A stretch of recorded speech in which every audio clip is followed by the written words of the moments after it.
apa kabar? Selamat datang di program Isu Terkini bersama saya Kalsa Indriani yang akan berbincang langsung dengan Presiden Susilo Bambang Yudhoyono mengenai isu-isu terhangat yang menjadi perhatian publik saat ini. Presiden Susilo Bambang Yudhoyono terbang ke Bengkulu untuk memenuhi undangan Persatuan Wartawan Indonesia (PWI) menghadiri peringatan Hari Pers Nasional 2014, di samping juga untuk meninjau berbagai objek pembangunan dan pelayanan masyarakat. Dalam acara ini, Presiden menerima penghargaan Sahabat Pers dari Persatuan Wartawan Indonesia. Bapak Presiden, praktis sekarang ini setiap hari, pagi, siang, dan malam, pemerintahan dan juga Bapak secara pribadi dihujani berbagai macam kritik. Dan kritik tersebut ada yang bersifat faktual dan membangun, tapi ada juga yang bersifat fitnah, bahkan sampai kepada penghinaan. Tapi kemudian setiap tahun Bapak selalu menyempatkan diri untuk hadir pada peringatan Hari Pers Nasional. Apa makna dari perhatian Bapak ini?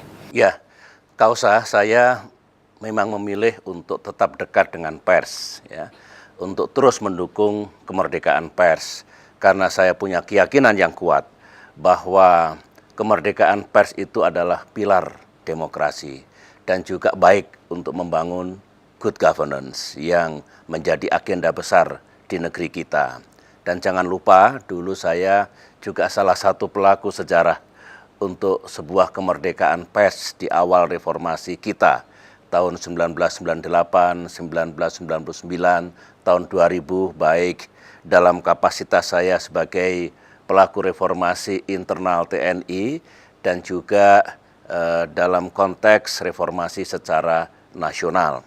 Ya, kalau memang dikaitkan dengan betapa seringnya saya mendapatkan kritik dan serangan dari sebutlah media, saya dengan jujur juga harus mengatakan itu memang benar. Dan kemarin dalam perayaan Hari Pers Nasional di Bengkulu ini, saya juga katakan bahwa pers saya rasakan selama hampir 10 tahun ini sering cynical terhadap saya dan juga amat kritis, gitu ya. Boleh dikata tiada hari tanpa kritik dan kecaman, tiada hari tanpa pergunjingan, baik untuk saya sendiri maupun untuk keluarga saya. Itu benar dan saya harus dengan jujur mengatakan, barangkali hukum pers begitu, tetapi saya juga harus menyampaikan terima kasih dan penghargaan yang tinggi kepada pers. Mengapa? Kalau saya tidak terus dikontrol oleh pers, tidak dikritisi, diingatkan meskipun sering berlebihan, mungkin saya sudah tidak bisa bertahan karena saya bisa tergoda untuk menyalahgunakan kekuasaan. Saya bisa gegabah di dalam mengambil keputusan dan menetapkan kebijakan.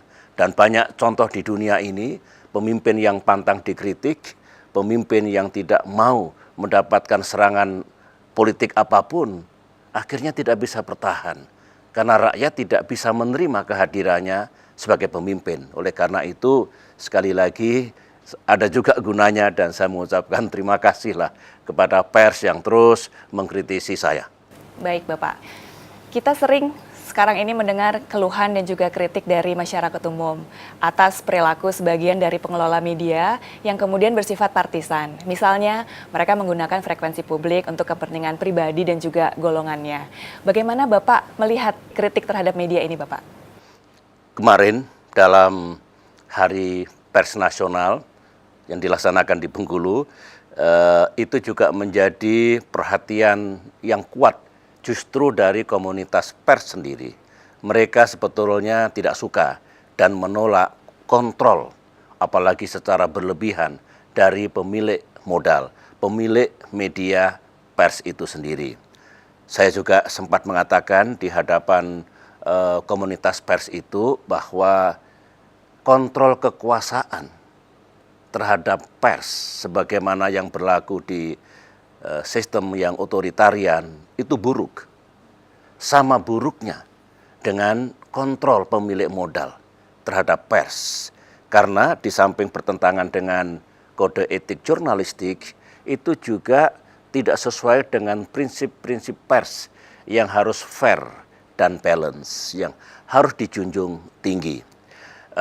Apalagi sekarang di masa pemilihan umum atau di tahun politik, rakyat dengan gamblang bisa mengenali kadang-kadang bahwa campur tangan atau kontrol pemilik modal itu terasa berlebihan, dan ini tidak baik bagi kehidupan demokrasi yang hendak kita matangkan.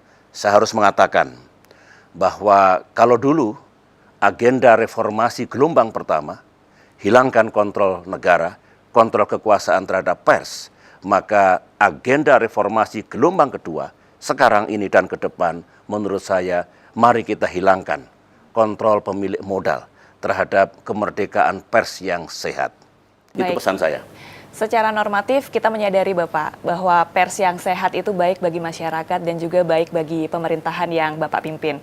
Apa pesan dan harapan Bapak kepada para insan pers, juga sebagian kepada pemilik modal dalam konteks konsolidasi demokrasi di Indonesia? Ya, pesan saya, marilah kita kembangkan terus kehidupan pers di negeri ini agar membawa manfaat bagi rakyat, bagi bangsa, dan bagi negara. Kontrol terhadap pemerintah diperlukan. Dengan demikian pemerintahnya diyakini akan lurus pada misinya dan tidak melakukan kesalahan-kesalahan besar. Ya. Kemudian pers juga harus menyuarakan suara rakyat. Dengan demikian pengambilan keputusan pada tingkat negara dan pemerintahan juga sungguh memperhatikan aspirasi rakyat itu.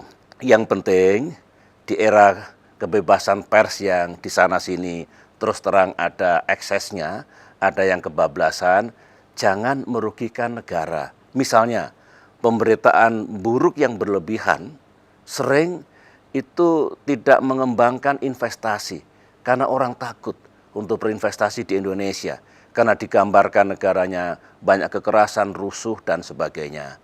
Demikian juga jangan sampai ada istilah trial by the press. Ya.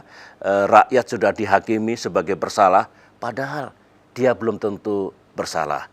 Nah, yang inilah yang kita mesti beresi, dan ini tugas kita semua.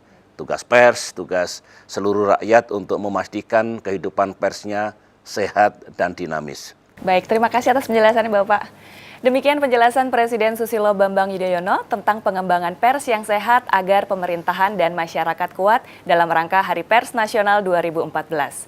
Silahkan berlangganan pada kanal YouTube ini untuk mengikuti episode berikutnya. Kami juga menantikan komentar dan saran Anda pada akun Twitter dan Facebook Presiden. Sampai jumpa.